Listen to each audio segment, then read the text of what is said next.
Every day I ride through this cemetery, and every day I'm reminded that death just rolls over every living thing. And one day, all of us is just going to keel over, and there's nothing we can do to fix it. It just keeps coming for us. And as day by day rolls on, death just picks up speed and begins to rush towards us until one day it just takes us.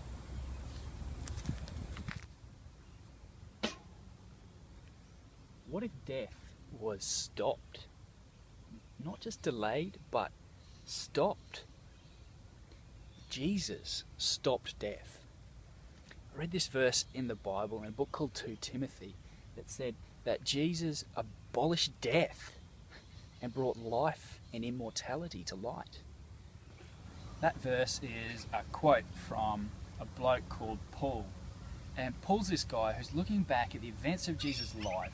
And he looks back and he's convinced that Jesus truly lived and that he fully died. But then that he has definitely risen from the dead again, body and soul.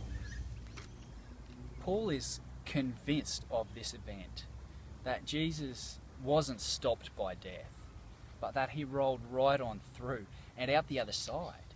And it's not just as though his memory or his soul goes on, but his body was raised 3 days later, new and better. And Paul, as he looks back at these events and as he remembers who Jesus was and what God said about him, he suddenly realizes what this means for us.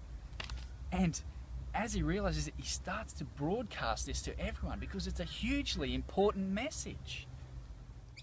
What he says is that God can cause that to happen for us too.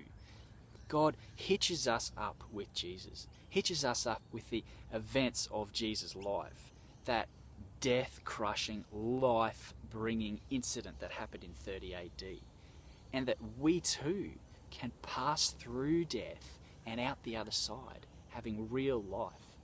Not just some mysterious existence, but real life, body and soul. God ties us into Jesus and gives us life. And he does that two ways. One, God raises our soul to life. He gives our soul new life, and in doing so, he changes the way that we see all of the world around us.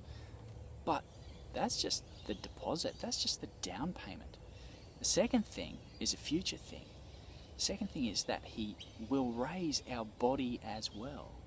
That's when God pays us out in full, giving our body new life.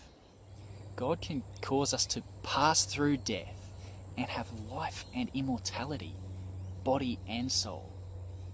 Now the problem is, you might actually think that this is ridiculous. And Paul actually knows that people will think this, which is why he says, don't be ashamed of the testimony of our Lord, but share in suffering for it. He's saying, don't be embarrassed to stake your claim on Jesus. Yeah, you might suffer for it in some measure. People might think that you're ridiculous. People might even hate you for it. People might even kill you for it. But Paul is saying it's worth it because Jesus has brought life and immortality to light. Paul finishes his thought by saying, I know whom I have believed, and I am convinced that he is able to guard until that day my deposit. Basically, he's saying, look, I know Jesus, and I am convinced that he can be trusted. He can be trusted with my life and hold it until that day, that future day, when I can cash in on God's promise of life that he just gives to me so freely. So here's the thing. Do you trust him? Or will you keep riding your own way? Take your chances with death, seeing if you can beat the odds? Or, like Paul, will you park your bike with Jesus and entrust your life with the one who abolishes death.